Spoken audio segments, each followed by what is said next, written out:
Ready. Just relax and enjoy the ride. In crowd, 815, in crowd, 815, in crowd, 815, in crowd, 815, 815. Good morning. My question for you today is, has screaming for ice cream actually ever worked? I'm Greg. He's Tom. This is your In Crowd 815 podcast for the 25th day of July, the year 2025, the latest it has ever been, my friend. In the history of mankind. No, the only thing ice cream does for me is gives me an ice cream headache. Don't eat it too fast. Yeah. I scream after ice cream because of that ice cream headache. And you know how you cure the ice cream headache? It's really simple. You take your thumb, and you do that with it. And that will cure it because it hits instant warmth in the roof of your mouth. It's almost instantaneous, and it's so cool. There you go. I've always pushed my tongue. That little maneuver? No, I'm not. I push my tongue. That'll on the work roof too, of my probably. mouth and see if that helps. It helps a little bit, but that'll work too. That'll work too. But your tongue is also going to be cold because you're eating ice cream. So that's why the thumb works better. Thumb might work faster. All right. Well, I think we got a good show for you, and maybe the person still sleeping next to you. So give a little nudge and say, "Wake up." Greg and Tom are talking. It's time to see what's going on with the In Crowd 815 podcast. We're going to be learning about Macktown living history with our friend Stephanie Hartman. I don't know if Sarah's going to join us or not, but we also invited the program lead out there, Sarah, to join us. We'll see if she can jump in. And then Stepping Stones of Rockford. What is it? What do they do? We'll learn about Stepping Stones of Rockford today as well. But before we get into that, we got some business to take care of first here.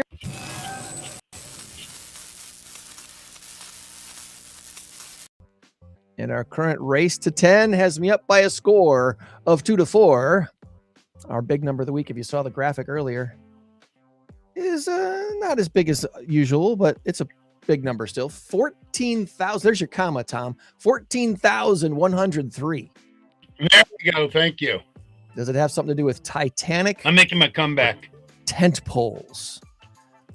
Let me see. How did they do with the AI hints this week? Good. I think pretty good. I think pretty good. So put your guess in the comments. All right. 14,103.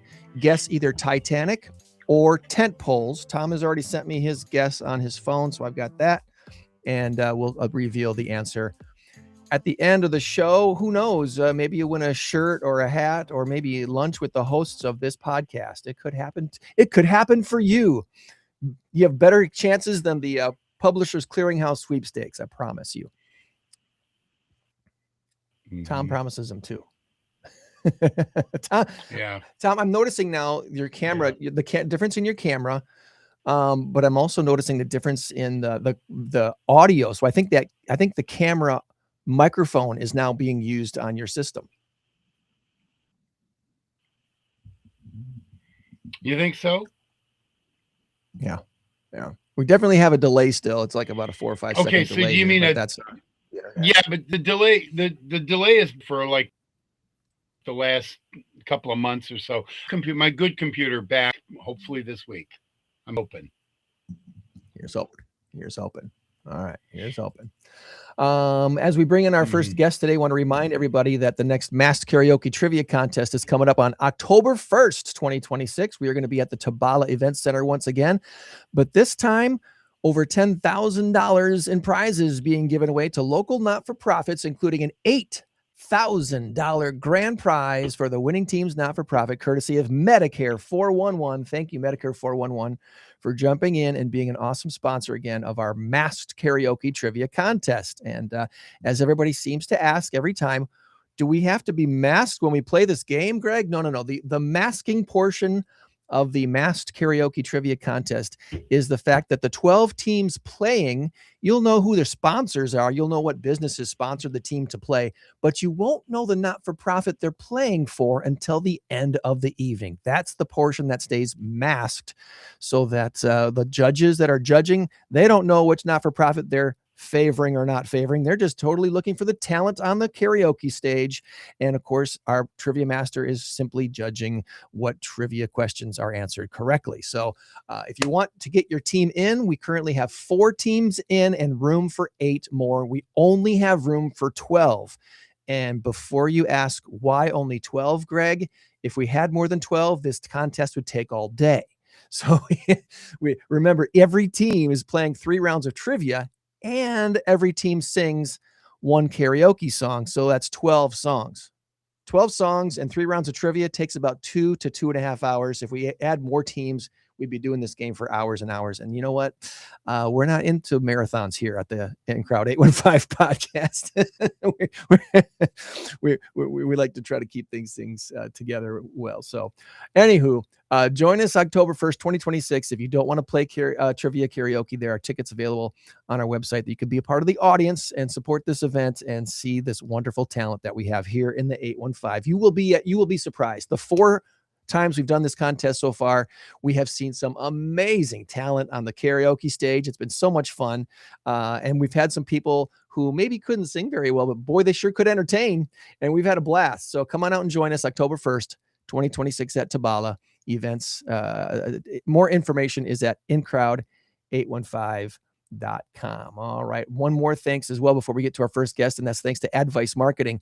They are sponsoring our $1,000 prize for the team that scores the highest karaoke score without winning the grand prize.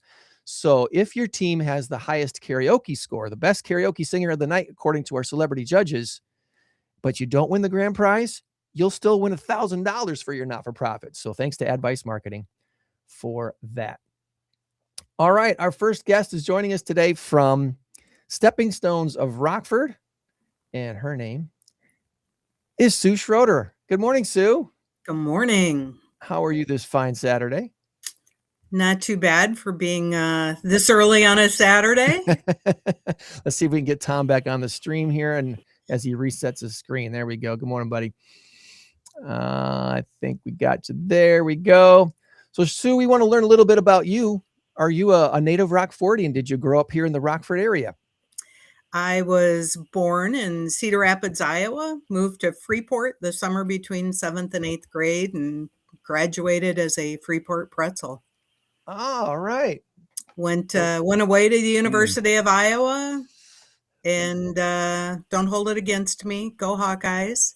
But I've been back in the Rockford area since the late. There you go. Yeah. Since the early 80s. So yeah, and I've been here for a long time. All right. So what was your thing at Freeport High School as a pretzel? What was your high school? Was there a club that you were involved in? Were you a band geek like me, or did you were in the choir? What was your thing at high school? I started the girls swim team. In 8th, 9th, and 10th grade, I swam on the boys team. And finally, when I was a junior, they decided I wasn't going away, and we started a girls swim team. Congratulations. That's awesome. Yeah. I'm assuming that's still going today. It is. They have an amazing team now. It has grown a lot. Yep. That's my claim to fame. That's a great claim to fame. I love that. So after high school, have you gone back and done things with the swim team post college or anything like that? Is there any still connection there with you and Freeport Pretzels? No, I follow their Facebook page, and we had a 50th reunion for the Park District team that we had in Freeport. At the time, they were called FAST. I think they've changed their name to something else now, but that was a lot of fun to get all of us who are old timers who some of the kids that I taught how to swim when they were 8 and unders, I still kind of, I followed their career all through high school, but yeah, I don't do much anymore. Okay. Now, Well, now I follow the Tiger swim team. Living in Byron, I follow the Byron Tiger swim team now. So, and Byron always seems to have good sports, no matter what the sport is. They seem to do pretty darn well down there in Byron. Feels like it. Yep. Yeah. Good deal. I think they're the reigning IHSA champions for their class, are they not? Did they win it last year? Football. In football, yes. Did. And baseball did very well football, too. Yeah, that's what I mean. Yeah. So. Yeah, football or baseball came close. Well, we want to know. We thank you for letting us know about you. Now we want to know about Stepping Stones of Rockford. I'm going to put your website up here, Sue, and if you wish to direct me to go to any specific page, let me know. But for those who have never heard of Stepping Stones of Rockford before, what do you tell the people when you first meet them? Here's what we do. Well, we are a community mental health center. We were founded in 1969, so we've been around for a long time. Until about 4 years ago, we were primarily known for residential treatment, serving individuals 18 and older, mostly in group homes and supervised apartment living, individuals who have a serious mental illness, and also are on state insurance rather than having private insurance. 4 years ago, the picture that was just up on the screen was the outside of our counseling center that we opened in 22. So there we now serve individuals down to the age of 6, providing outpatient counseling services. And again, our primary target is people on state insurance, Medicaid, the managed care companies. If you've got private insurance, you have a lot of choices of places to go to get help. But if you are have Medicaid as your form of insurance, you don't have as many choices in the Rockford region. So we try to fill that gap. Okay. And how about how many people work for Stepping Stones? Do you have like a fairly large staff? Is there a lot of volunteers? Kind of what does the workforce look like at Stepping Stones? When I became CEO 10 years ago, we were hovering around 90, 95 employees, and currently we're at about 155. So we have had a huge growth over the last 10 years. We don't use a lot of volunteers. The regulations make us jump through an awful lot of hoops for volunteers, with background checks and all the training and whatever. So it's mostly paid either full-time or part-time employees. So if people did want to volunteer for your organization at all, is there something they could plug into or something they can do that doesn't require a whole lot of testing and whatnot? There are a few things. We have our Stars of Light group, which has a spot that you can click at the top of the page there. They are a traveling theater troupe, working to kind of bust stigma in the community. The individuals who are a part of that troupe all receive mental health services someplace in the Rockford region, not just from Stepping Stones. We have a paid professional actor who's the director, and then Mary Lee is the producer. She's a volunteer, but we always are looking for volunteers to help out with them. They go to Rockford U and do presentations at the university. They're available for the Kiwanis and other civic organizations. They do presentations in the churches. So they will do a theater performance for 20 minutes or so, and then provide an opportunity for talk back with the audience, which is pretty cool to give. There's a lot of people in our community that don't believe they've interacted with somebody who has a mental illness, but they probably have. If Tom can read this on the screen, I know it's probably a little bit small for him, but you collaborate with NAMI of Northern Illinois, which we've had on the program numerous times in the past. So it's one of the questions I usually ask organizations: do you do any collaborations? And there's NAMI right at the top of this page here with collaboration. That's cool. Until about a year ago, NAMI always had their office in one of our Stepping Stones building. They recently leased a building that they are now creating into their own home office, which is very exciting to watch NAMI's growth. But my predecessor was one of the founding members of our local NAMI Northern Illinois. Okay. So we've always had a very close relationship with them. It doesn't surprise us that they outgrew your space there, because they're doing a lot of work here in the Northern Illinois area. And what we've seen too over the years is how great the collaborations have been between the organizations that serve the mental health needs of our community. There's a lot of niche needs, and so many have seemed to fill most of those niches anyway. And when something comes up in their organization where they're like, you know what, that's a need for sure, but it's not really our area of expertise, you need to go to SOS, you need to go to Marshmallows Hope, you need to go to NAMI. There's a great collaboration between all the organizations, it seems, here in the 815. Yeah, no, I would definitely agree with that. And it's helpful that we kind of all know each other. And, Rockford is a small, big community. So yeah, most of us know each other, kind of know, we don't do a lot of substance use. So if somebody comes to us really needing that, then we refer to Rosecrans. And so yeah, it great collaboration opportunities here in Northern Illinois. Looking at your resources now. Covering all the bases. Covering all the bases. That's so awesome. Yeah, we certainly try to. And I think each of our organizations recognizes that we can't be everything to everybody. But, let's help people get to the place that they need to be to get the help that they need in that moment in their life. Yeah, it's definitely great to be plugged into all the different organizations. And here's a bunch of resources here on your webpage. And we're looking at steppingstonesrockford.org. I'm going to put this link in the chat real quick here so people can find it very easily if they're following along.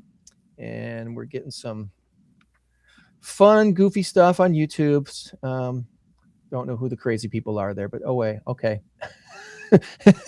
For those who, I think I told this to Sue, but in case I didn't, thanks to the Restream platform that we use for our show, we can instantly go on YouTube and Twitch and Rumble and Facebook and LinkedIn all at the same time. So those are all, live streamed immediately as we do our recording of the podcast, and later we'll go up on Spotify and then whatever else that gets fed to, like Audacity, Audible, Odyssey, the Amazon pages, Apple, all that sort of thing too. So gets all over the place.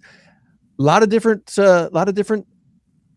options for people, just like there's a lot of different options for people in the 815 as far as for mental health services go. So if someone feels the need for your services, do they need to do that themselves? Do they need to be referred? What is the normal process for someone to get plugged into a Stepping Stones program?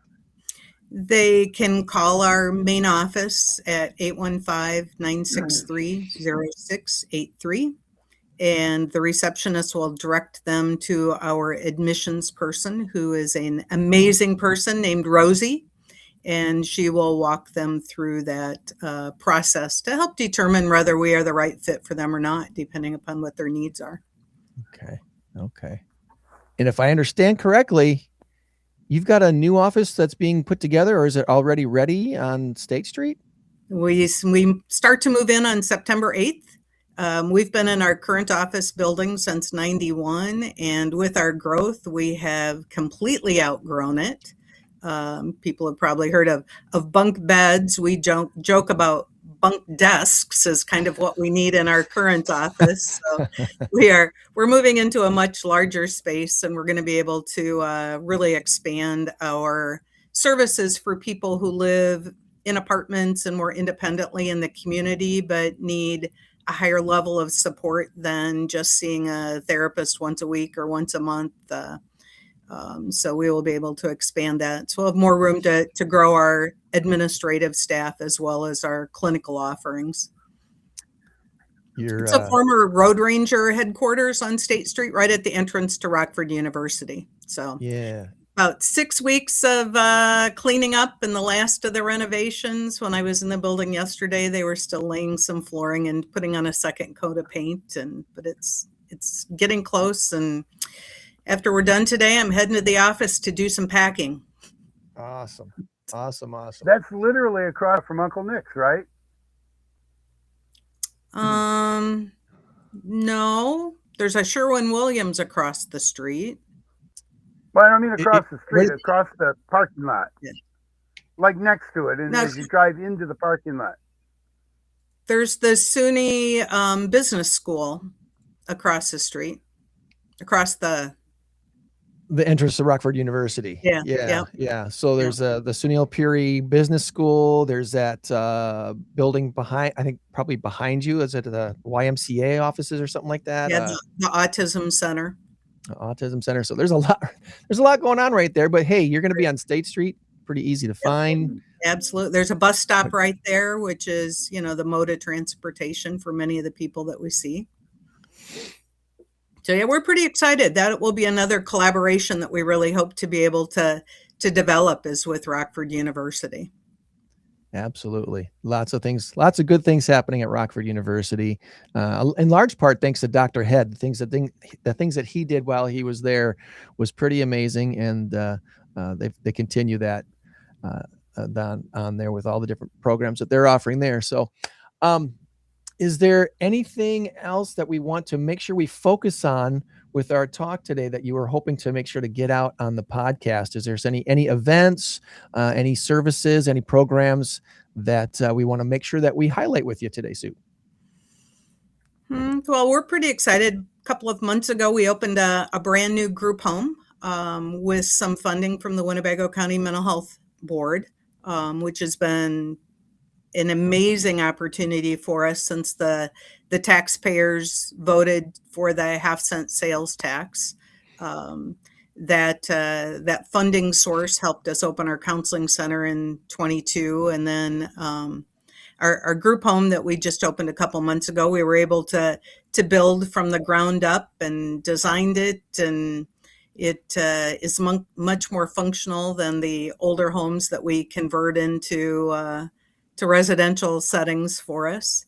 And then our new office building, the mental health tax dollars also helped purchase that building and do some renovating for it. So the pictures that you've got up now are some of our living environments. These buildings have 1-bedroom apartments in them, and we have staff on site 24 hours a day. So on our residential side, most often people will start in one of our group homes, become stabilized on medications, learn how to manage their illnesses, learn the activities of daily living that they need to know how to do to be able to live more independently in the community. And then they will move to the apartments that you had just shown, where they practice those skills all in their own units, as opposed to practicing them in a home with 8 other individuals or 7 other individuals. The building that you've got now, the River North building, everybody who lives there is 50 and older. So each of our settings kind of has their own flavor. Probably a better choice of words. But the people who live there tend to be similar. That down there at the bottom is actually our River North building. And at River North, they're all 2-bedroom units. But again, 50 and older, have staff there from 7 in the morning till 10 at night. And we've got a night watch person overnight in the building, just keeping an eye on things. Okay. Is this pretty much considered something that's a long-term situation, or do people graduate out of a living situation like this? What kind of is the life cycle, if you will, of a person who would be living in a situation like this?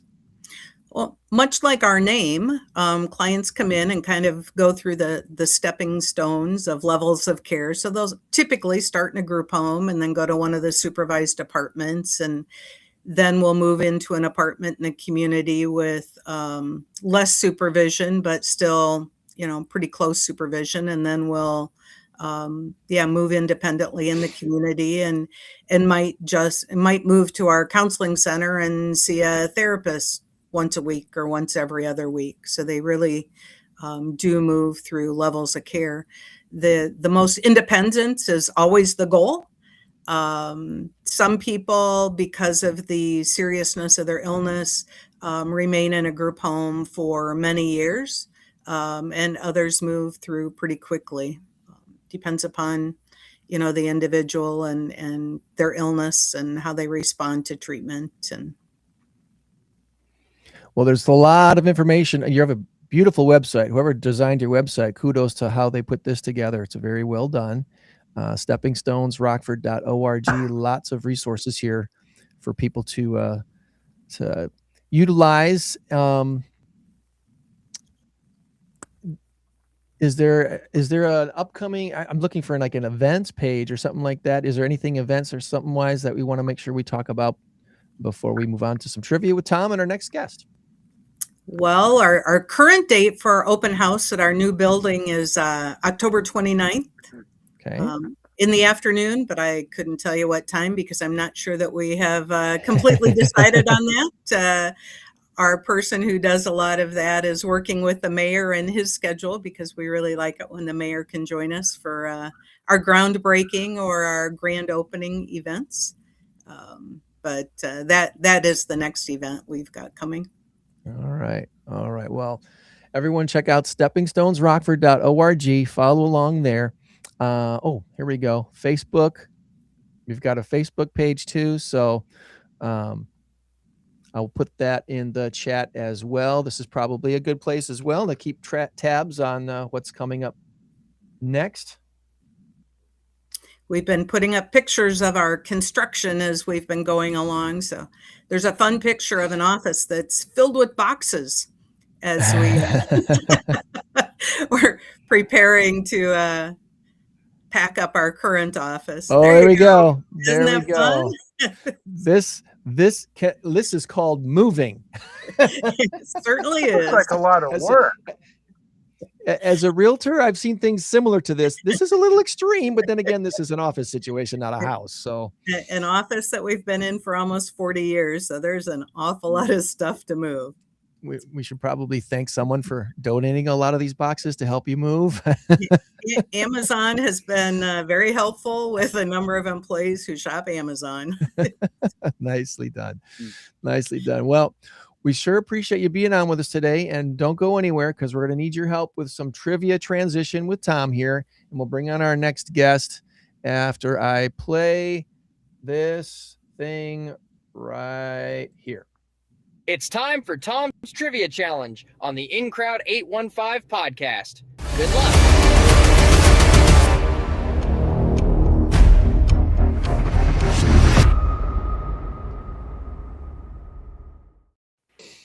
All right. We have Stephanie on from Macktown Living History. Thanks for coming on, Steph. Yeah, thanks for having me. All right. We can, let's see, go back to my chat. Take this off the screen and then give Tom the floor with our questions of the week. We're playing together as a team. I'm going to put you ladies up here at the top of the screen. But Tom's got 7 questions for us. I like to get more than half of them right. My goal is to at least get 4 or 5, and I'm pretty happy for the weekend. So what do we got for us, Tom? All right, so I'm bottom left. You know what that makes me? Cindy Brady. Here's a story. There will be, yeah. Yes. All right. Good morning, ladies. Good morning, Mr. Greg.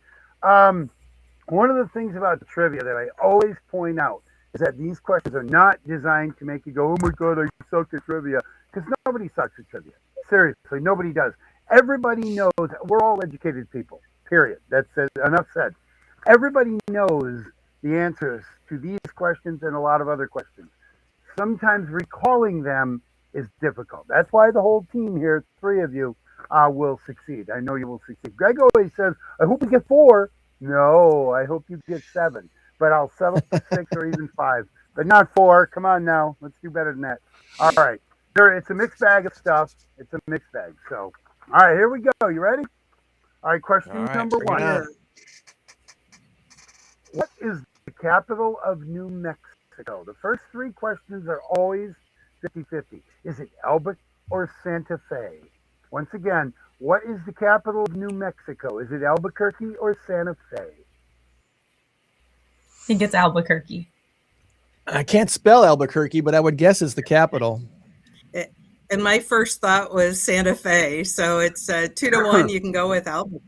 Sometimes the first thought is always the best, but I'm just saying. Anyway, so what do we decide? Albuquerque. No, that was a little hint. It's Santa Fe. Her first thought. No. What I was talking about. All right. Okay. One wrong. Sorry about that. Santa Fe. I was just there in October, so that was why I loved Santa Fe. I would move to Santa Fe in a heartbeat after visiting there. I heard good things about Santa Fe. A friend of mine traveled from California to taking Route 66, I believe. Well, maybe not. Mm-hmm. And she said, "Oh my God, Santa Fe was awesome. It was awesome. Yep. I want to go." New Mexico is one of the 50 states I haven't been to. I've been to 27 of them. I got a few on the West Coast I got to make. Anyway, all right. What is the only animal that can't jump? Is it a hippopotamus or is it an elephant? Once again, what is the only animal that can't jump? Is it a hippo or an elephant? I'm fairly certain an elephant can jump. I would say hippo. I think it's the hippo. Hippo feels okay. No! It's an elephant. Oh my goodness. So do we win a prize if we get 7 wrong? That's a good Well, goal right there. Let's see if we get all 7. I'll let you take home Snoopy. How's that sound? No, I can't. I can't get rid of my Snoopy. Greg got this for me, by the way. You can blame him. He was the one that gave me the idea on these 2 questions. They'll get easier from here. All right. Hippos can jump, everybody. Ladies, Ladies, hippos can jump. That's what we learned today. Yes, they can. And hippos are mean and fast. They can go like 30 I know they're miles an hour. fast. Oh, they can run 30 miles an hour. So, all right. So here we go. What is the largest river in the world? Is it the Amazon or the Nile? Once again, what is the largest river in the world? The Amazon or the Nile? Before he gave us the choices, the Nile was what came to mind, but I don't have any idea. Come on, Nile. Let's too. go with Nile. All right. The Nile is not just a river in Egypt. It's also something a lot of people do. Denial. The Nile. You're correct. 1 and 2. 1 and 2. We still got a shot at 5 here. All right. All right. What is the only letter that does not appear in any state name? So take all the vowels out, figure only the obscure ones. And we're talking about the 50 state names. So that one should be easy. I'll give you as much time as you need to work on it. Well, relatively speaking. Is there a state that has a letter X? Is it Q? Mexico, New Mexico. New Mexico, yeah. I think it's Q, right? So Q. Yeah, it is Q. It is. All right. Good job, Very Stephanie. good. Very good. Q. Yeah, all you really had to do is go through the ABCs and figure if there's an M, there's an N, O, P, Q. Q. There you go. Good job. Good job. All right. Now, along the same lines, I think I was playing around with the dictionary or something. What is the most common letter in the English language? This one should be easy. E. I was gonna guess E. Oh, is that kind of a hint? It was an easy one. I had no problem giving you a hint on it. Probably would have come up with it anyway. So yes, it is letter E, the most common letter. And the second most common is Z. No, I'm kidding. Maybe if you're in Germany. Maybe. All right. Now, here is the one themed one. And I apologize, Stephanie, because I did not know that you're going to be here today. So, I mean, maybe I did, but I didn't know enough time or whatever. So it has to do with stepping stones, sort of. Who sings the song, I'm not your stepping stone? Who sings that song? I may have to jump in on this one. It's a 60s tune, and it's a really good song. Yeah, it's a 60s tune. Not your stepping stone. Oh, man. I'm always so bad with artist names. I can remember song titles, but artist names. So Greg Saunders, the guy that has been a DJ for, I don't know, 35 years or whatever, and DJs weddings and everything else. It's not the music guy that think he is. No, I'm just messing. No, you're not terrible. No. You're not terrible. You just don't have that same kind of music thing that a lot of people do. I don't know. Anyway, I rely on the screen. Yeah, if that's your only bad quality, you're a heck of a guy. You are anyway. So 60s bands like Herman's Hermits or the Dave Clark Five, or you're getting there. You're getting there. Keep going. Keep working through them. I'm going to let you just kind of 60s bands. I'm trying to think of a hint that would kind of help you out, but that wouldn't qualify me to have to give you only half point or something. Yeah. Maybe you could sing a little more of it for us, Tom. Oh, I don't think that's a good idea. That's not a good. I'm not your stepping stone. YouTube will shut us down if we get it too right. Yeah, I know the song. I know the guy's voice. But there were 4 in the group. I'll tell you that much. It wasn't the Beatles. No, but you're kind of on the right track. It wasn't the Monkees. Monkees, yes. We have a winner there. There's your 5. Whoa. No, there's your 4. Sue? Yeah. Seriously? That's the right answer?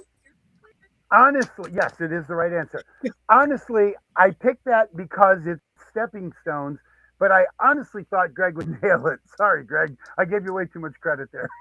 Well, the Monkees had some hits. That's not one I ever attribute to them, though. Last Train to Clarksville and some of the other stuff that sounded like the Beatles, but Stepping Stones sounded different than almost, the Beatles. So anyway, go back all and right, good job, Sue. You'll hear nothing but Monkees. Yeah, you will. All right. But anyway, okay, final one. All of you should get this one.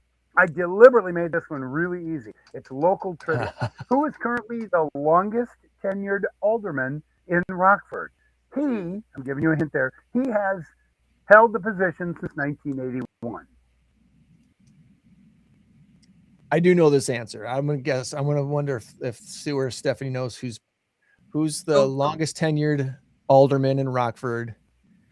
Go for it, Greg. It's maybe just a little bit surprising that he never became like a congressman or something like that, because he's served the city so long. I imagine at some point somebody asked him to do an office elsewhere, but he's so focused on the community that I guess it doesn't really surprise me too much that he didn't go on to another office. But it's got to be Frank Beach. It is Frank Beach. And Frank is a nice guy. I've met him once or twice. Super guy. His daughter is absolutely amazing, Jody. She is absolutely amazing. When I was at the other station across town, it was NTA at the time, she had come on with us several times with her band, and she would play on the air. Actually, it was just her and her piano, but I think she brought somebody with like a bass guitar or something. But anyway, yeah, Frank Beach. So you guys, you went 5 and 2. We'll take the 5 points. You did. A little bit of help. You had a little bit of help on Monkees one. I gave you some grace there, but that's okay. That's okay. You did all right. You did all right. Considering the way we started. Yeah. Yeah, exactly. And here's the thing. I play trivia. I host trivia a couple of nights a week, and I play trivia on Tuesday nights. Greg and I just played on Tuesday, and he came to my trivia on Wednesday. And some nights we win, and we win big, and some nights we lose, and we lose big.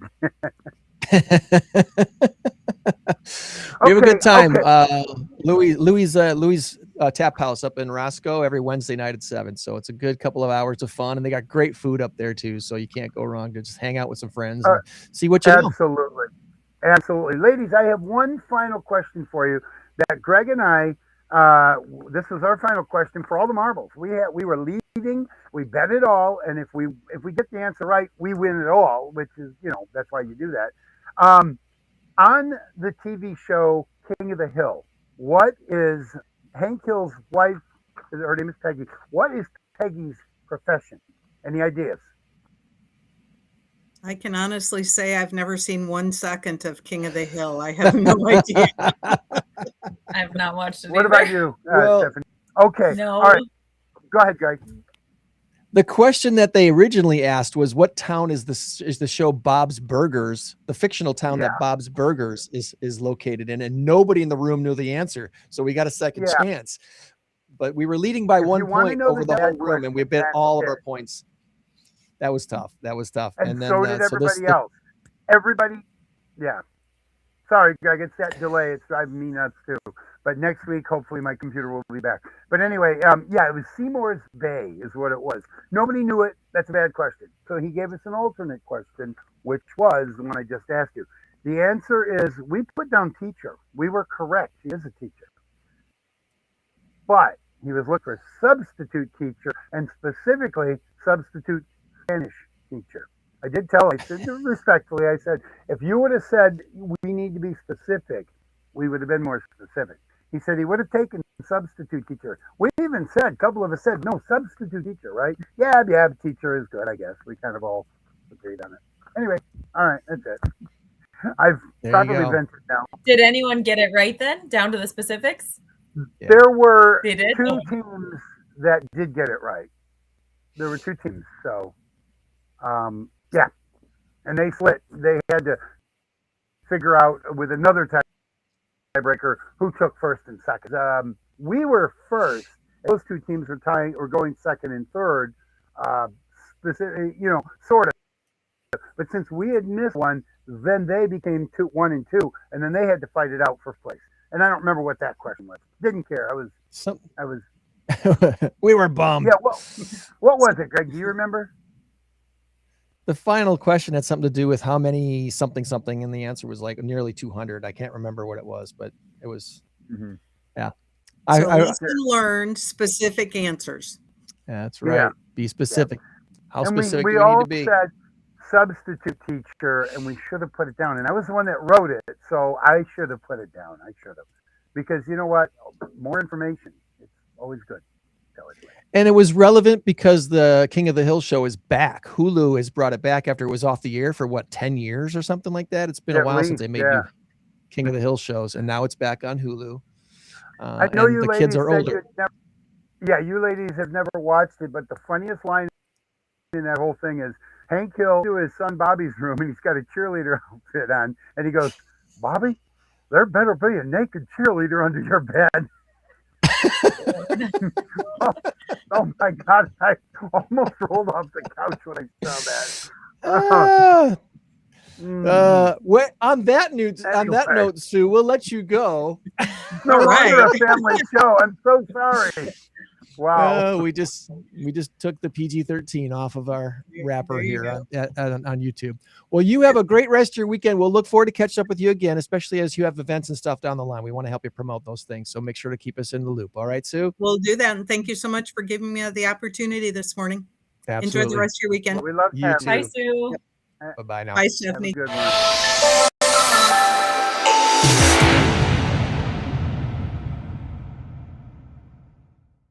All right. Let's get Stephanie in the hot seat now for Macktown living history. There's probably going to be somebody watching this today, Stephanie, who's met you through Tinker Swiss Cottage Museum because that's your full-time gig. But they're like, oh, you're not just involved in that. You're also involved in Macktown living history. So before we get into how that happened, let's learn a little bit about you. Are you a native Rockfordian? Did you grow up here in the 815? I did, yes. So my love and affinity for historic buildings goes way back. I went to Jackson Elementary School, which if you're from the Rockford area, you know it's one of the oldest. It turned, I think, 75 when I was in elementary school. And then I went to Lincoln and then East, go Earabs. Oh, wow. You got 3 of the oldest schools in Rockford. I sure do. Jackson may actually be the oldest school now because they tore down Walker and they tore down a couple of Rock River's gone, a couple of the really, really old ones. So yeah. New Milford's now gone. Yeah, I think it Yeah, might but that take the wasn't cake quite now. as old. Yeah, I think it does. I think it does. Pretty old. So you're an ERAB, you graduate from East, and what was your thing in high school? Did you have a thing that you really liked doing in high school? A choir, band, business clubs? What was your thing? Yeah. So in high school and middle school, really, I did theater. I loved that. I was really lucky when I was at Lincoln. Mr. Crow was there, who, if anyone that went to Auburn or anything would know that name. He was an amazing theater teacher. I actually did go to Auburn for a hot minute. My freshman year, I was in the Kappa program, but all my friends went to East, so I convinced my mom to let me go back over to East. That's cool. You want to be with your friends. Yeah, looking back, maybe not the best decision, but no. But Mr. Crow, shout out to Mr. Crow. Yes, he has since passed, I believe, but an amazing theater teacher in the Rockford region. Anyone with some fond Mr. Crow memories, throw them in the comments. Yes, Jim Crow. Yes, I met Jim, and I said, Jim, you got possibly the worst name in the history of names. Because and he laughed. Absolutely. Yeah, I get that a lot. I remember that short little guy, really nice guy. Yes, he was good. Yes, he was good. Yep. Once you please said call me James. That I said, oh, that's right. I know him. Yep. Yeah, if you nailed your lines and the whole cast was doing really well, he'd do his happy dance, if you will, and it just was a silly little dance. And at that age, we're like, oh no! But looking back, just such a fond memory. I can't unsee that. Yeah. Exactly. No. Well, so post high school, what's kind of your career arc that led you into doing what you're doing today? Yeah, so I'm really lucky. I've only had 2 jobs ever. So I've been at Lino's of Rockford, another staple, since I was about 16. And then I was very fortunate to go to RVC, then transfer over to NIU to get my bachelor's in anthropology. While there, I interned at Tinker in 2018. And I got very fortunate. The executive director who was there at the time, Steve Literal, ended up moving to, I think, Nashville or somewhere in Tennessee. He's a Tennessean now, yeah. Yeah. So Samantha Hartman moved up to executive director, and I was fortunate enough to be offered the position of director of education. So I've been at Tinker since 2018. Since being there, I've also gone back to school at Rockford University and got my master's in education. And now I'm the director of collections and content management over there. Okay. So if you're following, if you're not following Tinker Swiss Cottage Museum and Gardens on the socials, Instagram and Facebook and stuff, you need to do that. And you'll see lots of videos of Stephanie saying, here's our Tinker topic this week. Here's this, there's a lot of interesting things, not just about the Tinker family or the Dorr family or the cottage, but of a lot of different things. You recently got a trip to Hawaii. I did. Yes. So, if anyone's familiar with the Native American Graves and Repatriation Act, or NAGPRA, it is a way for Native peoples to get back things that were taken from them, generally in the early United States history. So the Tinker family had some artifacts that were Native Hawaiian. They weren't taken, but it was decided by the Tinker team, as well as people that we were working with in Hawaii, that they would be more useful there for educational purposes. We had a kapa, which is a cloth that there just aren't very many examples of anymore. And ours was about 6 foot long. And it was amazing to talk with the people there and see how much they really needed that to teach the next generation. So it was clearly the right thing to do. So getting to work with Hawaiian individuals to repatriate some of that stuff and make videos over in Hawaii, because if you're not familiar with the Tinker family history, the family lived there in the 1830s and 1840s. And then Robert Hall Tinker and Mary Dorr Manny Tinker would go back in 1870 for their honeymoon. So long history with Hawaii. And the islands are absolutely beautiful. Highly would recommend, if you ever get the chance, go. I got really close last year, and I didn't have the time to go see it, which I was a little bummed about. But if you ever get a chance to go to Hawaii, check out the mission that is there. Hylia. What was the name of the organization that we repatriated to? Yeah, and the mission, the museum or whatever that they have there on the island. So the Mission Houses Museum is near Honolulu, and that is where you could find some artifacts that relate to the Tinker family directly. So they have a skirt that was Robert Tinker's mother's, as well as Robert Tinker's father, Reuben Tinker's journals. And in there's some really neat sketches of like whales that he saw and things of that nature. And then they also have like a hairpiece that was Robert's mother's, and it was gifted to her by a queen of Hawaii at the time. Nice. Fun. All right. So enough about Tinker. Let's slip into Macktown living history. For those who have no clue what Macktown living history is, what do you tell them when you meet people for the first time? What is it? Yeah. So Macktown living history is a historic site in Rockton, Illinois. It was founded in the 1830s by Stephen Mack and Hannah Niga. Oh, there we go. The family lived there for a number of years. They had 11 children, 9 of which survived to adulthood. The site was, really kind of a booming little town for a while there in the 1830s. There were, I think at its height, there were recorded 50 different residents there and about 200 and something people living there. There was a bridge that connected it to the other side of the water, which is modern day downtown Rockton area. But unfortunately, the bridge ended up falling in the 1840s and the settlement just kind of diminished.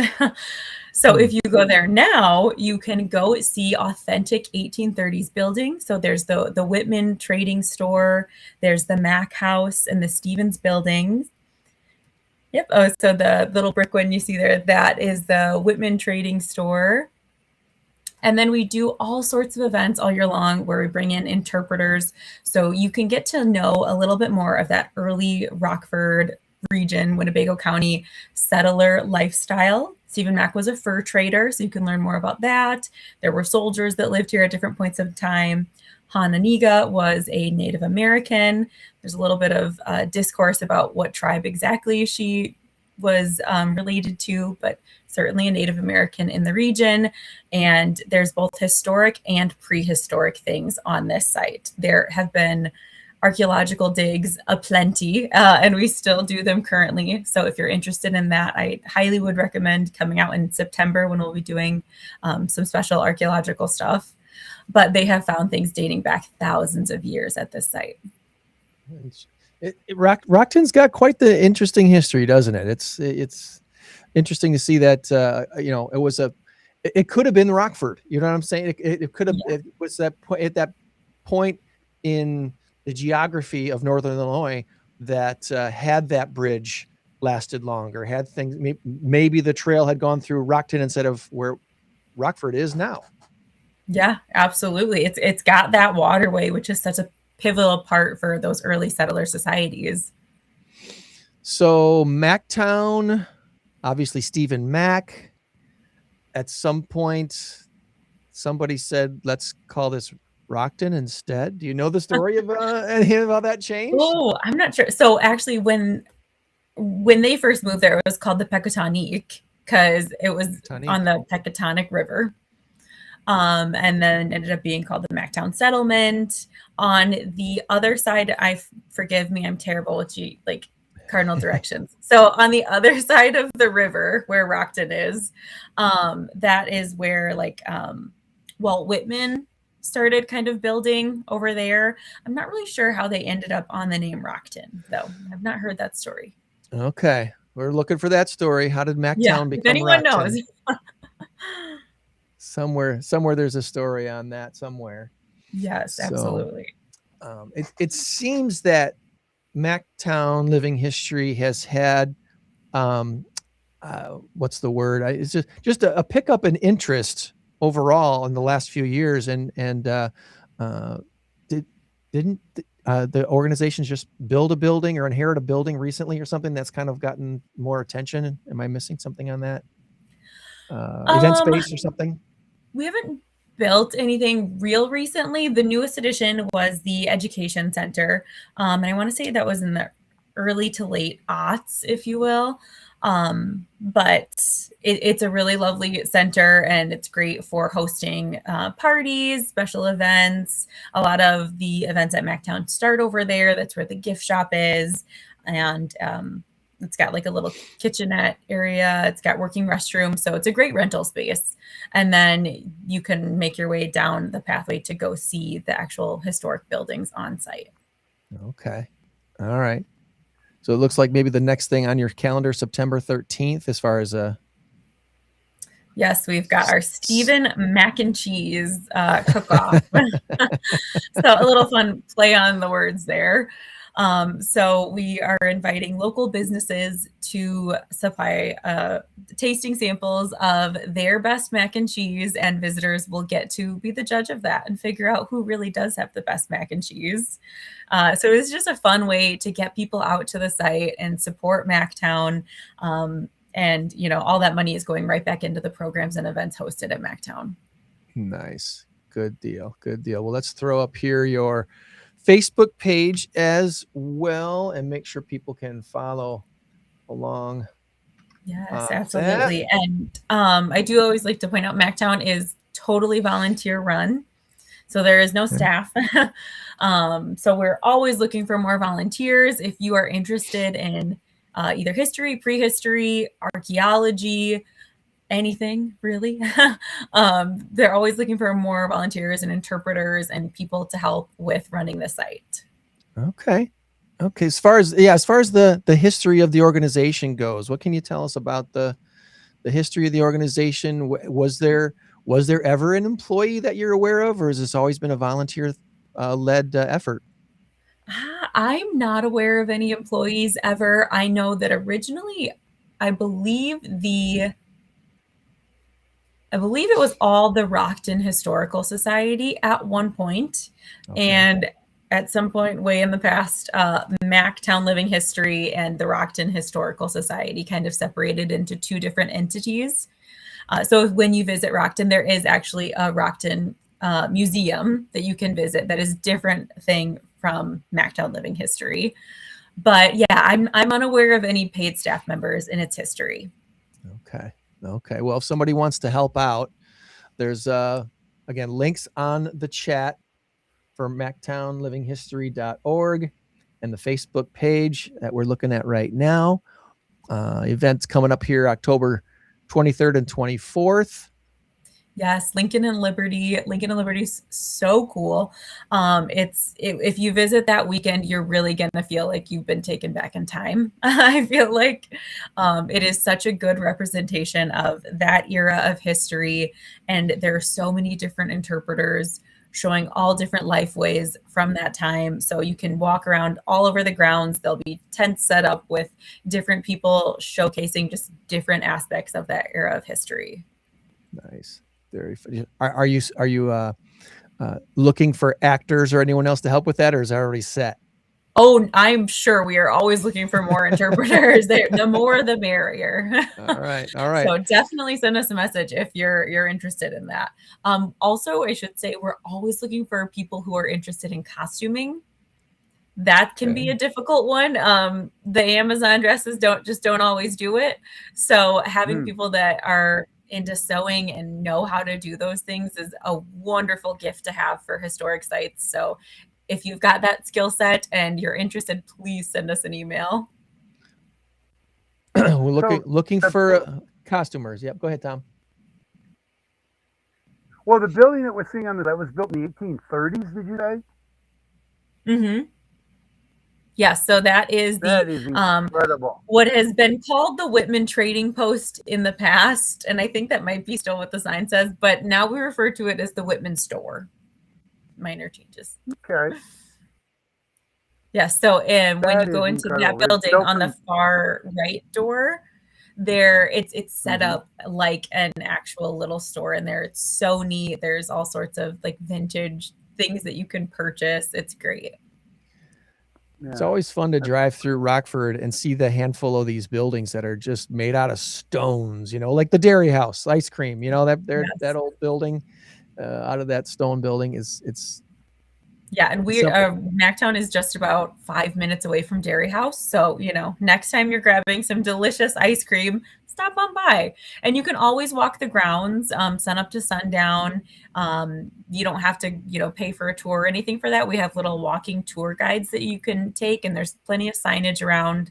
So feel free to go check it out anytime. We love being tagged in people's pictures and seeing that, they went out for a morning hike and they saw some sort of animal out at the site. It's always fun to see. That's cool.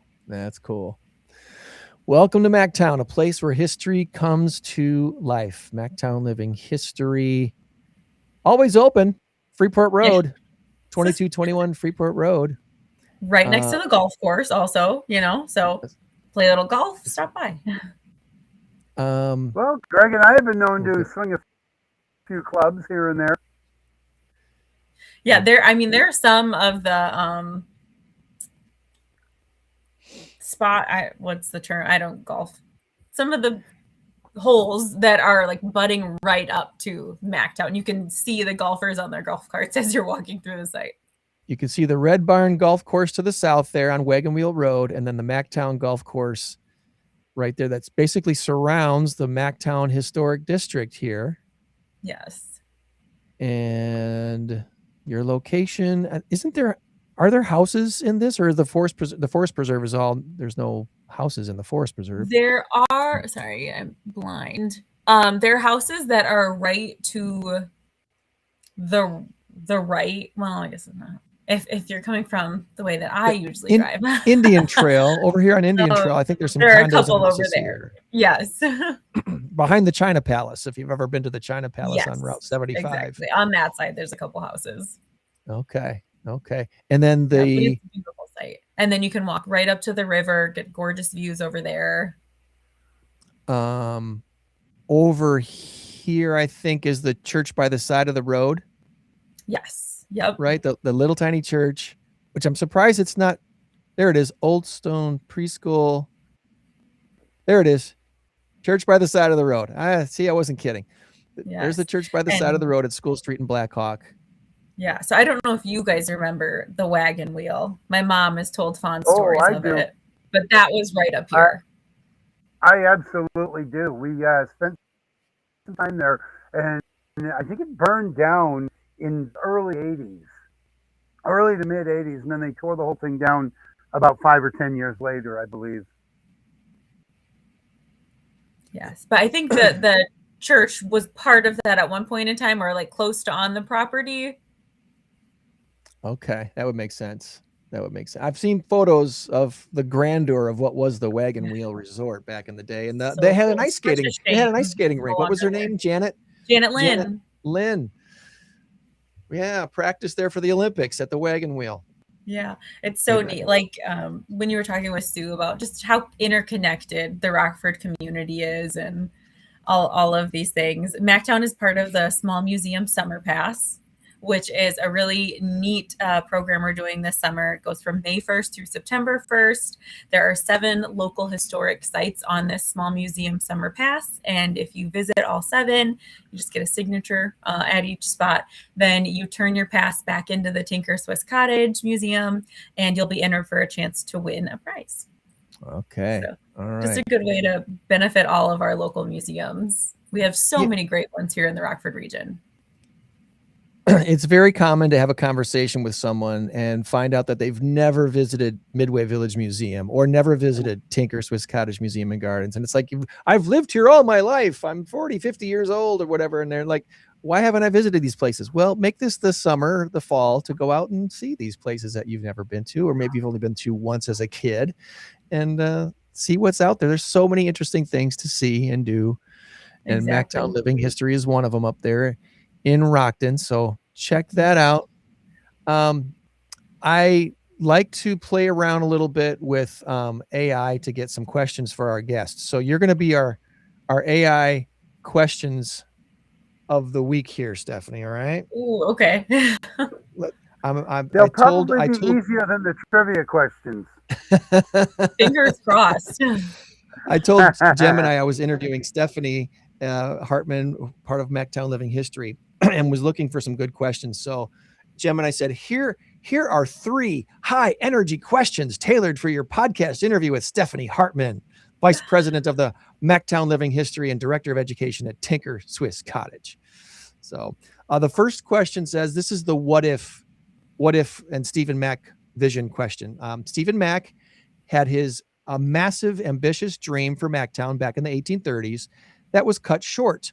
From digging into his personal letters and records, what was his ultimate vision for this spot at the confluence of the rivers, and what surprises people most when they learn how close it came to being the main hub of the region? I think that's just it. He had such a big vision for the site, and like we kind of discussed earlier, he wanted it to be what Rockford ended up becoming.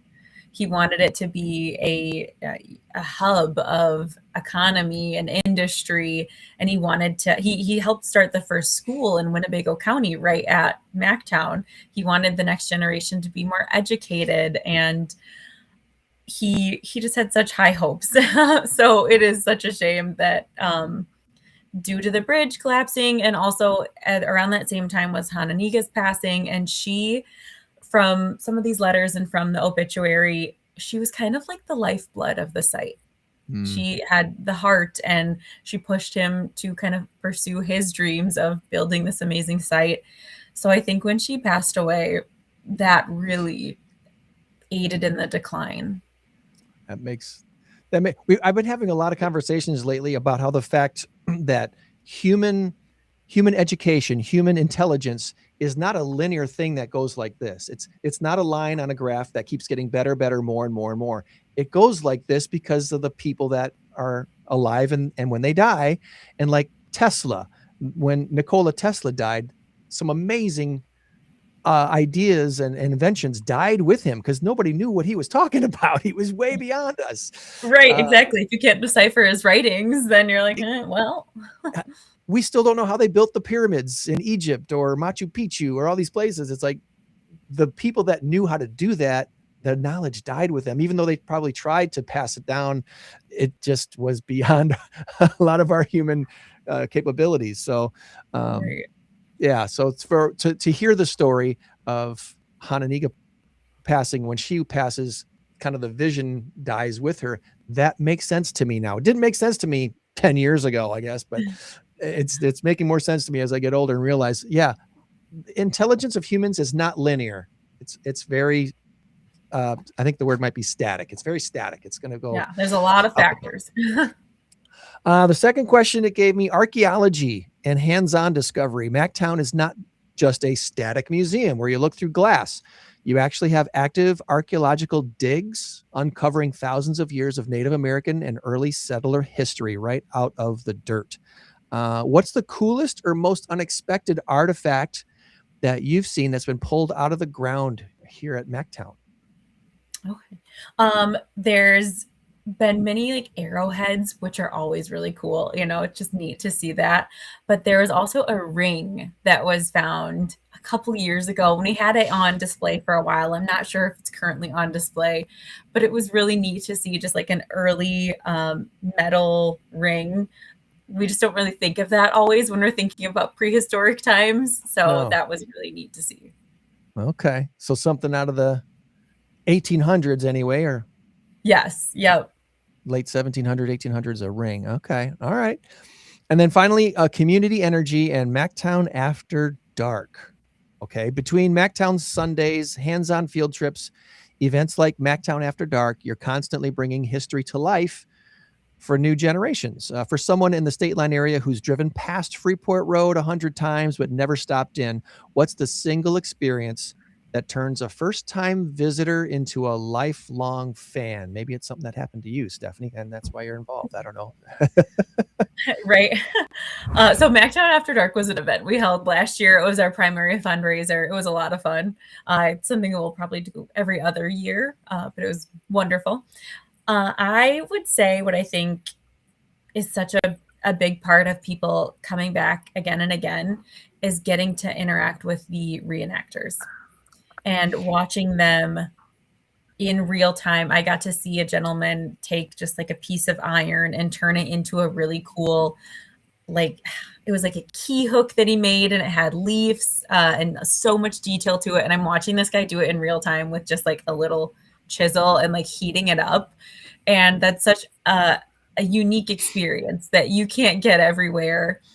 And that it's like a dying art, people don't do that anymore. Working with your hands is something that is just less and less common. So getting to see things like that and sometimes getting to participate in activities like that is such a neat experience, especially for the younger kiddos that are coming in, that next generation. To be fully immersed like that is something you can't find everywhere. I think there's a guy that's been doing that the last few years at the Winnebago County Fair in Pecatonica. So okay, there might be something there too. But yeah, it's kind of cool to see them working with the metal stuff. Making things as simple as a horseshoe or something as elaborate as what you were describing there with the yes, yeah. And then there's ladies, well, not always ladies, but generally ladies working with textiles too, and that's always so impressive as someone who's just not good at those kind of things. I always love seeing that. And then I always ask it for some strange or odd questions. And one of them is Stephen Mack, of course, ran a bustling trading post right where the Pecatonica and Rock Rivers meet. What's the weirdest item listed in the historic ledgers that someone tried to barter with? And how would that trade pitch sound today? Have you heard of anything that people tried to barter with Stephen Mack back in the day that... I have not. I'm sure there are records of that. We do have some records of what was held in the store. I'm not as thoroughly versed on those, but gosh, I'm sure there were some crazy things. Okay. All right. And the final question I want to ask you today, Stephanie, let's be real. Life in the 1830s on the Illinois frontier was not all romance and scenic river views. If you were suddenly zapped back in time to live at Macktown for just a day, 24 hours, what's the first modern convenience or food item you would break down crying for? I think indoor plumbing. I need a shower. I want a shower. I want a hot bath. I'm not going in that river. I was going to say a Big Mac and fries. That too, Yeah. I would have to believe that the river in the 1830s was a lot cleaner than it is today. So there's that. I could probably live a day without air conditioning if it was a summer of 1830 or something like that. Gosh, what would I miss the most? That's a good question.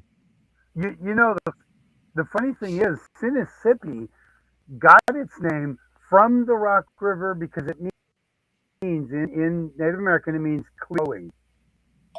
And that's how Mississippi got its name, because the Rock River was clear flowing. Although, give it another, 30 years or so to the 1860s, 1870s, when we started dumping toxic waste into the river. So I'm thinking in the 70s, 80s, 90s, 1900s, it was probably as bad as it's ever been. And then we've kind of cleaned it, maybe, I guess. I don't know. It is pretty brown. When did the Industrial Revolution get bad? EPA rules in place then. Yeah. Well, yeah, exactly. We didn't even have EPA laws until probably the 40s or 50s, I think. So. Well, yeah. There's a lot of fun things to check out there. And as we mentioned, the next thing it looks like on your calendar as far as events go is this Lincoln and Liberty. The Stephen mac and cheese cook-off. The mac and cheese cook-off. September 13th. Yep. And then Lincoln and Liberty. So both fun events. And then we also do a really fun Christmas event, December 6th this year. And then a lot of the times we'll have horse and carriages. I'm not sure if that's locked in this year, but we've done it the past couple of years and it's so beautiful. Such a fun thing. Nice. Well, check out. I got a silly. I'm so sorry. I hate this. I get a silly question. Greg, if you go back up a little bit or down or whatever, that way. There's a picture. Other way. Go back to the website here. Well, there's a picture of what looks like Andrew Jackson, and I don't know if that's Andrew Jackson or if it's Stephen Mack, and it just looks a lot like Andrew. It's not when you go to the YouTube. It's thing, Andrew Jackson. Now all you needed to do is scroll. Yeah. Scroll up. It is Andrew Jackson. Okay, So I was wondering if that might have been Stephen Mack. So that no, it's okay so now. we actually it's Andrew Jackson. Because in that video it discusses Andrew Jackson's things that he put into place when he was trying to kind of, I would say, like pacify the native peoples as they were taking land, and then giving back some land allotments to Native Americans.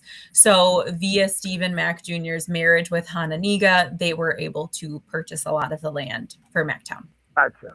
Thank you for the clarification, because I thought, oh my God, if that's Stephen Mack, then that's a spitting image doppelganger there. So yeah. Okay, my assumptions were correct. Okay. Awesome. Well, we really appreciate you spending time with us today to share all things Macktown living history. And is there anything we did not ask you about that you wanted to make sure we share before we let you go? I don't think so. I think we pretty much touched on everything. We touched on the history and the events. And if anyone is looking to volunteer, please reach out. We're always looking for more volunteers. I think that's it. All right. Good deal. Well, we will keep us in the loop for any upcoming events. And obviously we want to keep sharing that on InCrowd 815 on our podcast page and our networking group page too, about all the things you got going on. Hopefully we would love to have a team playing for Macktown Living History at our next mass karaoke trivia contest. So if anyone wants to get that organized for them, get a team organized. Yes, so you can have up to 8 people playing on your team. Only one of them has to sing. You don't have to have the whole team singing. It can just be one person or a duet or a trio. Stephanie, I'll bet you so have a much good fun. singing I always voice. think those look like a blast. Yeah, I bet you have a good singing voice. So my husband and I do karaoke. We actually met at, if you're familiar with the Rockford region, the Rue Marche. Oh, the absolutely. karaoke bar. Right there on Market Street. Yes. So, we just need a couple more members on our team. There you go. We'll handle the karaoke. You don't even have to worry about it. What is your go-to song that you guys sing together for karaoke? We sing Jackson by Johnny Cash and June Carter. Yeah, I'm going to Jackson. Okay, yeah, nice. That's all right. Fun. Yes, it's so much fun. All right. We look forward to hearing you sing. Yes. Thank you guys so much for having me. All right. You have a good weekend. You too. Bye, guys. Bye-bye. Bye-bye.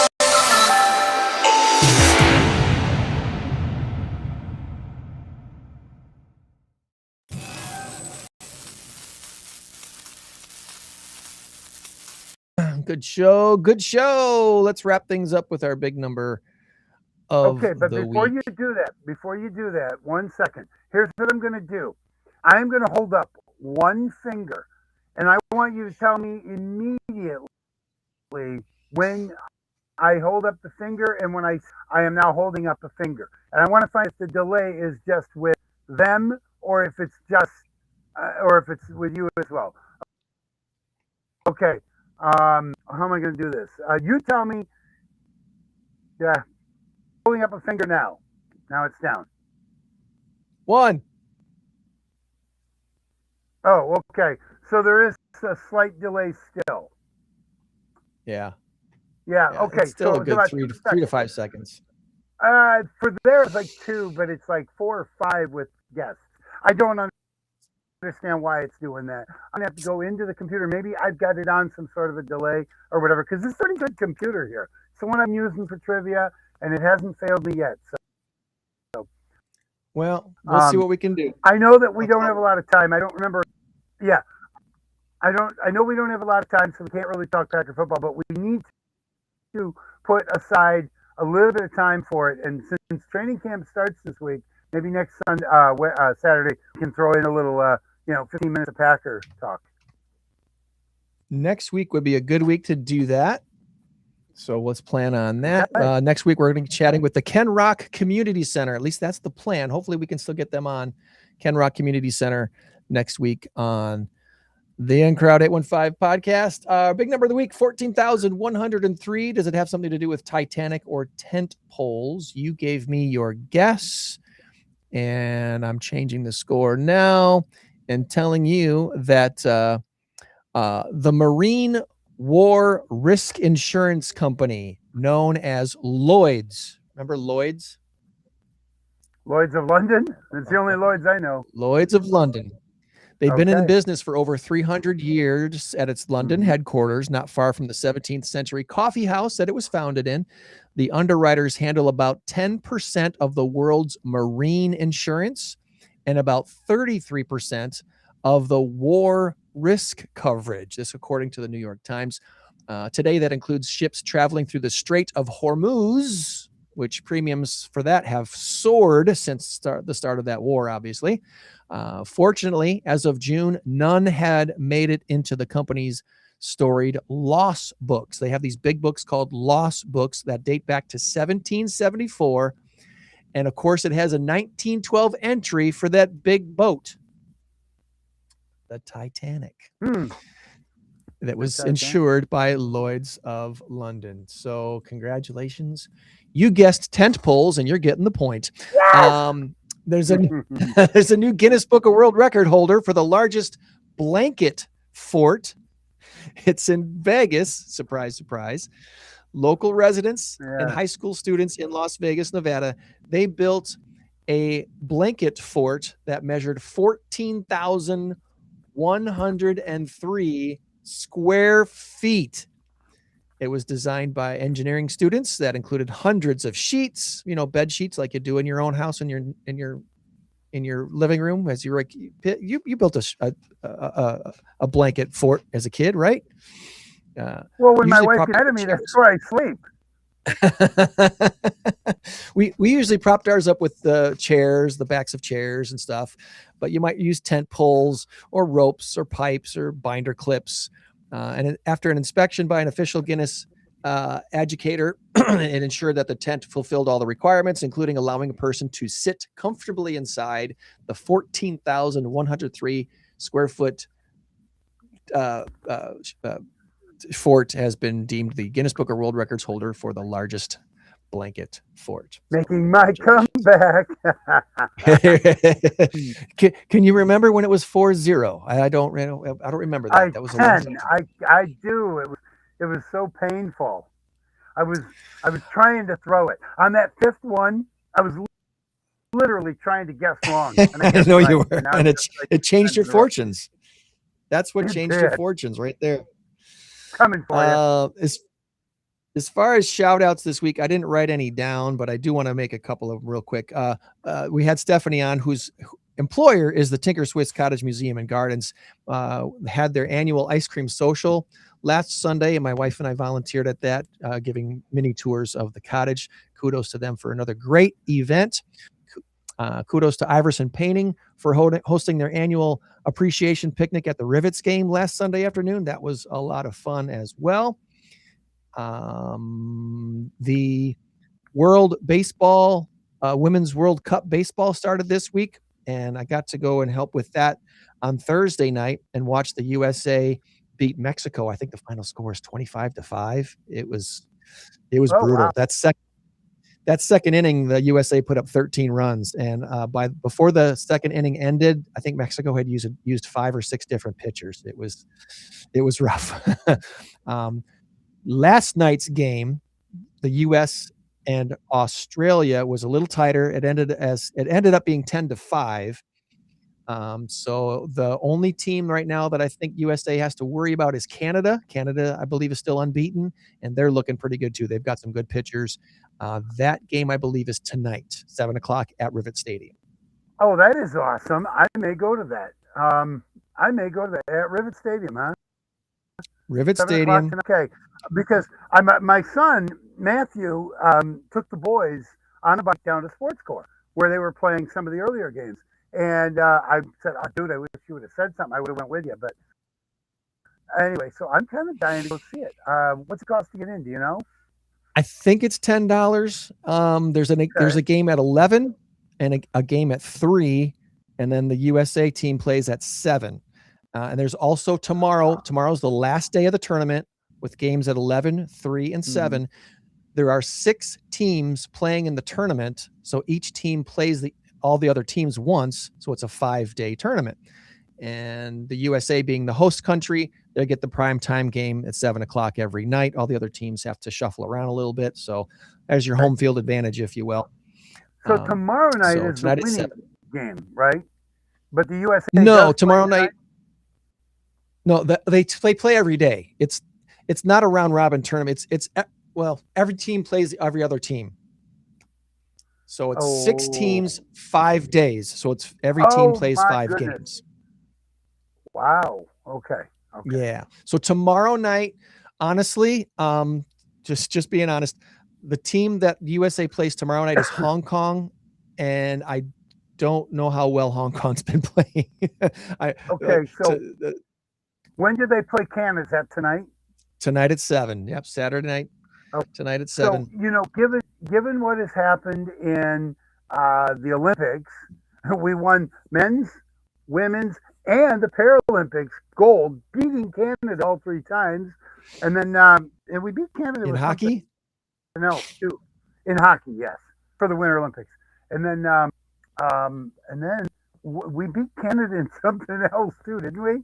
I don't remember, but poor Canada, they can't buy a victory. So it'd be poetic justice if we win again. We'll see. Like I said, Canada's got some good pitching, so it should be a good game tonight. There's been the first couple of days there was a lot of blowouts, and so the mercy rule is after 5 innings, if it's 10 or more runs, the game's over. 10 or more run lead. So that's been the mercy rule has been in effect pretty much nearly every game until last night. So today should be better, and tonight should be probably the game of the week. USA versus Canada, 7 o'clock at Rivet Stadium. So kudos to them putting on such a great event at Rivet Stadium. And then one last shout out, Starlight Theater. Last chance to see Something Rotten is tonight at 8, and then tomorrow night at 7:30. It's hilarious if you think Shakespeare's goofy, and if you think you can't make Shakespeare funny and goofy, think again. This is a very funny, goofy take on Shakespeare. Not to give too much away, but the story is around 2 brothers who are competing with Shakespeare, trying to put plays on in that time period. They're trying to come up with an idea that will compete. They want to compete with Shakespeare, and someone tells them they should do a musical, and the musical had never been done before. And of course, the musical that they're told to do should be called Omelette instead of Hamlet, which is there's comedy there. Trust me.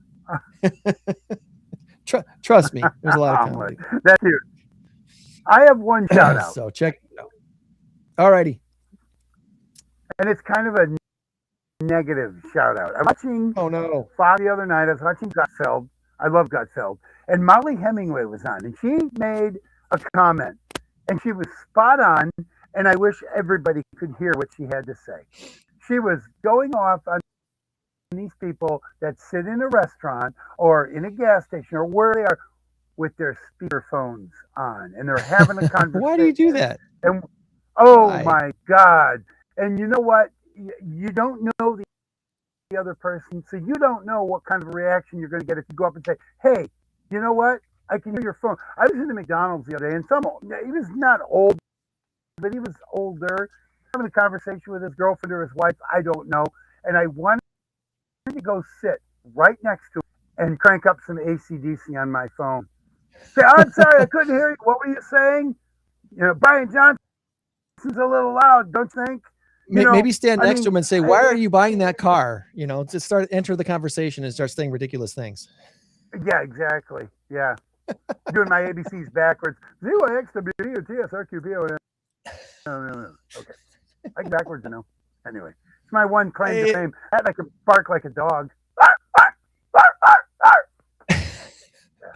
I think what you're telling me, Tom, is if someone is having a conversation on their speakerphone in public, they're basically inviting anyone to join the conversation. So feel free. Absolutely. And the other thing too is sometimes they're watching TV and you're hearing laughter, and you're hearing this and that, and it's very disruptive, and it's generally rude. And she was right. And oh my God, yes. Because I often hear people complain about it just because it doesn't happen that often. But when it does, I just want to go up to them, grab their phone, and throw it on the ground. I won't do that ever. I wouldn't do that. Don't do that. It's nice to think about. No. Just enter the conversation. Yeah. I was going to say, go Packers. Maybe we could talk some Packer football next week. Dude, I'm telling you, I'll just leave you one thing. I am telling you, the more I watch the groundwork, the groundwork that Jonathan Gannon is laying, the learning that I think Matt LaFleur is doing, the presence of Jordan Love, the ability for Tucker Kraft to come back for week 1, and maybe Micah Parsons week 5, 6, or 7, or whatever. This team is going to be very good. I think so too. I'm going on record I think so right now. too. Green Bay's going to win the division. Chicago's going to take second. Detroit takes third, and Minnesota takes fourth. Sorry, Minnesota. Sorry, Sue. Sorry, Sue. Our guest. Yeah, sorry. I hope she's not offended by that. My only question is, will all NFC North teams have winning records again this year, or will Minnesota slip enough where they actually end up with a losing record? That would be the over-under on Minnesota Viking wins, 8.5. I'm probably going to take the under. I think I might take the under this year. I think I would too, and I think I would also take real close to the 8.5 on Detroit as well. I really do believe Detroit, Minnesota. But here's what's going to happen, and I know we didn't want to really get into this. You've got stuff to do. That's fine. But Detroit is not as good as they were. Their window's done. I believe their window's done because Dan Campbell is not a good coach. He's a great motivator. He's a good rah-rah guy. We're going to bite their kneecaps and, this and that. Great rah-rah guy. But to the brains of that team was Ben Johnson. And that's why you saw Chicago with a 12-5 record last year and winning all those games. But I'll tell you this about Chicago. Right. It's not going to happen this year. Not the way it happened last year. You will not get 33 takeaways. They were a plus 24 on takeaway, a plus 33 on takeaways. And they had like 24 interceptions and recoveries or something like that. It was amazing. It was 33 of them. Whatever it was 33 takeaways is what they had. So that's not going to happen. It's just not going to happen. It can't, because their defense didn't get any better. In fact, they lost a couple guys. So, and they had a couple of guys in the offensive. I want to say somebody left. I don't remember who it was. One of their running backs left. And then DeAndre Swift, maybe? I don't know. Don't quote me on that. But somebody on the offense left. They lost a key player. Maybe it was a lineman. I don't know. They're just not to be as good. I don't think I really. We'll talk more about this next week. I do need to run. Next week again, we're going to be chatting with Ken Rock Community Center. So looking forward to that. Thanks to Stephanie from Macktown Living History and Sue Schroeder from Stepping Stones of Rockford joining us today. Remember, friends, you change the world when you help one person. Be a blessing to someone today and every day this week. We'll meet you back here next week for another In Crowd 815 podcast. Goodbye, buddy. Have a good weekend. See you later. 815 in crowd. 815 in crowd. 815 in crowd. 815. 815.